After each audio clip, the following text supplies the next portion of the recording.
बच्चों, मैं डॉक्टर सुनीता नानल कक्षा 12th के लिए वितान भाग 2 का दूसरा पाठ है जूझ, उसके अभ्यास के प्रश्न लेकर आई हूँ। बहुत मज़ेदार कहानी है जिसमें एक बच्चे का संघर्ष दिखाया गया है। आमतौर पर उल्टा होता है कि बच्चा पढ़ना नहीं चाहता, घर वाले पढ़ाना चाहते हैं। यहाँ बात उल्टी है, बच्चा पढ़ना चाहता है, पिता पढ़ाना नहीं चाहते। यही संघर्ष दिखाया है। जूझ शीर्षक के औचित्य पर विचार प्रकट करते स्पष्ट करें कि क्या यह शीर्षक कथा नायक की, जो कहानी का हीरो है, किसी केंद्रीय चारित्रिक विशेषता को उजागर करता है। जूझ शीर्षक के औचित्य पर विचार करते हुए यह स्पष्ट करें कि क्या यह शीर्षक कथा नायक की किसी केंद्रीय चारित्रिक विशेषता को उजागर करता है। आइए देखते हैं कि इस पाठ का शीर्षक जूझ सारे कथानक का केंद्र बिंदु है। जूझ का अर्थ संघर्ष, कथानायक आनंद। इस पाठ में हमें आदि से अंत तक संघर्ष करता दिखाई देता है। पाठशाला जाने के लिए आनंद को एक लंबे संघर्ष का सामना करना पड़ता है। इस संघर्ष में उसकी मां तथा दत्ताजी राव देसाई का सहयोग भी उल्लेखनीय है। पाठशाला में प्रवेश लेने के बाद भी लेखक आनंद को जूझना पड़ा, तब कहीं जाकर कक्षा का मॉनिटर बना, क्योंकि जो क्लास के शरारती बच्चे उसका मजाक उड़ाते थे, उसे मैथ कम समझ आता था। बसंत पाटिल नामक बच्चे की सहायता से वो मैथ अच्छी तरह सीख गया। कवि बनने के लिए लगातार संघर्ष किया। छोटे छोटे कागज के टुकड़े, पत्थर की शिला पर या काठ के टुकड़े से भैंस की पीठ पर कविता लिखता था। उसके संघर्ष में मराठी अध्यापक सोंदेलकर ने साथ दिया। वस्तुतः कथानायक के दादा के अतिरिक्त अन्य सभी पात्रों ने उसका साथ दिया। अतः कहना सर्वथा उचित होगा कि इस उपन्यास का शीर्षक जूझ एकदम तर्कसंगत है। उपन्यास का यह शीर्षक के कथानायक की संघर्षमयी प्रवृत्ति की ओर संकेत करता है कि कितना संघर्ष करने वाला बालक था ये। जब दादा उसे पाठशाला जाने से मना करते हैं तो चुपचाप नहीं बैठता। सबसे पहले माँ को पक्ष में करता है, उसके बाद दत्ताजी राव देसाई का सहयोग प्राप्त करता है। इतना ही नहीं, वह अपनी बात को दृढ़तापूर्वक रखते हुए दादा द्वारा लगाए गए आरोपों का, जब दादा उसके ऊपर इल्जाम लगाते हैं कि जुआ खेलता है, कंडे बेचता, सिनेमा देखता है, तो इनका डटकर विरोध करता है। अंततः दादा को आश्वस्त करने के बाद पाठशाला में प्रवेश लेता है। पाठशाला की परिस्थितियां भी उसके विपरीत होती हैं, फिर भी हार नहीं मानता। अपने जुझारूपन के कारण वह कक्षा का मॉनिटर बन जाता है, स्वयं कविता लिखने लगता है। यह सब कुछ कथानायक की जूझ का परिणाम है, उनके संघर्ष का ही परिणाम। समझ आया? तो आइए आगे देखते हैं। दूसरा प्रश्न, स्वयं कविता रच लेने का आत्मविश्वास लेखक के मन में कहाँ से पैदा हुआ। लेखक मराठी भाषा के अध्यापक सोंदेलकर से अत्यधिक प्रभावित हुआ। स्वयं कविता लिखते थे। कक्षा में कविता पढ़ाते समय उनका सहस्वर पाठ करते थे। लय, छंद, यति, गति, आरोह, अवरोह आदि का समुचित ज्ञान था। जब वे कविता पाठ करते थे तो उनके मुख पर कविता के भाव झलकने लग जाते थे, जिससे कथानायक पर उसका अनुकूल प्रभाव पड़ा। जब उसे पता चला कि अध्यापक ने अपने घर के दरवाजे पर लगी मालती नामक लता पर कविता लिख दी है, तो उसे अनुभव हुआ कि कवि भी अन्य मनुष्यों के समान हाड़, मांस, क्रोध, लोभ प्रवृत्तियों का दास होता है। कथानायक ने मालती लता देखी थी, उस पर कविता को पढ़ा भी था, परंतु उसे बाद में महसूस हुआ कि वह अपने गांव, खेत और आसपास के अन्य दृश्यों पर कविता लिख सकता है। शीघ्र ही वह तुकबंदी करने लगा। अध्यापक ने भी उसका उत्साह बढ़ाया। अध्यापक के अन्य दृश्यों पर कविता लिख सकता है।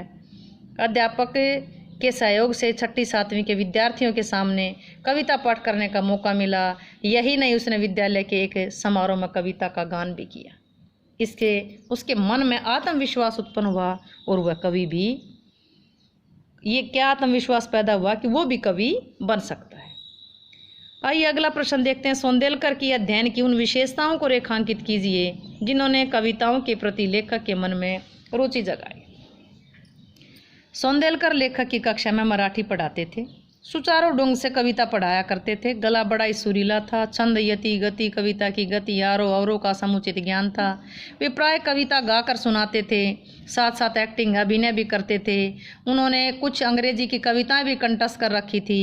मराठी के अन्य कवियों के साथ उनका निकट का संबंध था। अतः कविता पढ़ाते समय कवि यशवंत, बोरकर, तांबे, गिरीश, केशव कुमार आदि के साथ हुई अपनी मुलाकातों के संस्मरण भी सुनाया करते थे। कभी कभी स्वरचित कविता को कक्षा में सुनाते थे। कविता सुनाते समय उनके चेहरे पर भावों के अनुकूल हाव भाव देखे जा सकते थे। श्री सोंदेलकर ने लेखक की तुकबंदी का अनेक बार संशोधन किया, बार बार उसे प्रोत्साहित किया। वे लेखक को ये बताते थे कि कविता की भाषा कैसी होनी चाहिए, भाषा का प्रयोग कविता में किस प्रकार होना चाहिए, छंद की जाति कैसे पहचानी जाती है। यही नहीं, उन्होंने अलंकारों को ज्ञान से परिचित करवाया, शुद्ध लेखन पर भी बल दिया। वे कभी कभी लेखक को पुस्तकें, कविता संग्रह भी दे देते थे।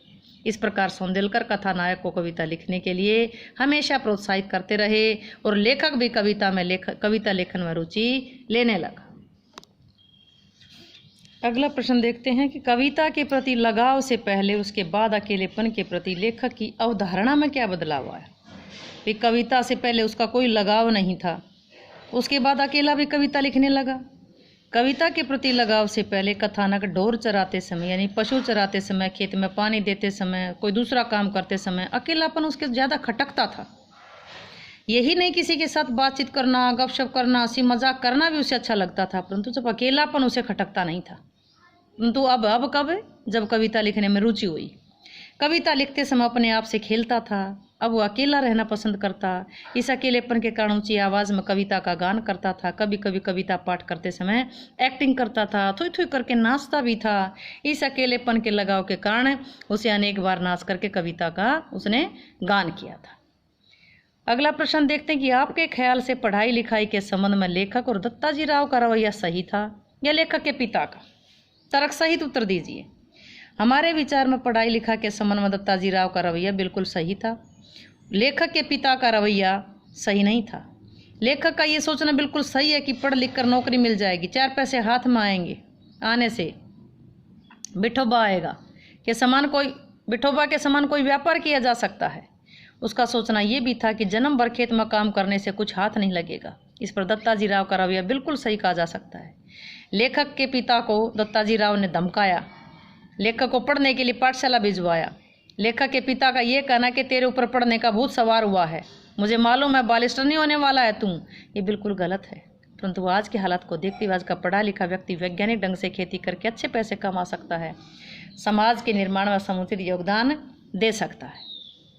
लेकिन बच्चे को शिक्षित ना करना, बच्चे का तो अधिकार है, ये शिक्षा पाना बच्चे का अधिकार है और पिता छीन रहे थे, तो ये तो बिल्कुल सरासर गलत है। अगला, दत्ताजी राव ने पिता पर दबाव डालने के लिए लेखक को उसकी मां को एक झूठ का सहारा लेना पड़ा। ये झूठ का सहारा ना लेना पड़ता तो आगे घटनाक्रम क्या होता, अनुमान लगाइए, अंदाज़ा लगाइए कि अगर वो झूठ ना बोलते तो क्या होता। कथानायक उसकी मां दत्ताजी राव के पास इसलिए गए थे कि लेखक के पिता पर दबाव डाल करके लेखक को पाठशाला भिजवाया जा सके। उठते समय माँ ने दत्ताजी राव से कहा था कि हमने यहाँ आकर के ये सभी बातें कही हैं, ये मत बता देना उनको, नहीं तो हम दोनों की खैर नहीं है। माँ अकेली साग भाजी देने आई थी, ये बता देंगे तो अच्छा होगा। ऐसा ही झूठ बोलकर लेखक माँ ने अपने पति से बोला, उसे दत्ताजी राव ने यहाँ मिलने के लिए भेजा है। यदि लेखक की माँ झूठ नहीं बोलती तो लेखक के दादा यानी कि पिता बहुत नाराज़ होते, माँ बेटे की खूब पिटाई करते। दत्ताजी राव को इस बात का पता नहीं चलता कि लेखक का पिता स्वयं अय्याशी करने के लिए बेटे को खेत में झोंके हुए। इसी प्रकार लेखक ने झूठ बोला होता कि दादा पिता को बुलाने आया हूँ तो उन्होंने अभी तक खाना नहीं खाया है, तब लेखक वहाँ जा नहीं पाता। पिता लेखक पर झूठे आरोप लगाकर दत्ताजी राव को चुप करा देता।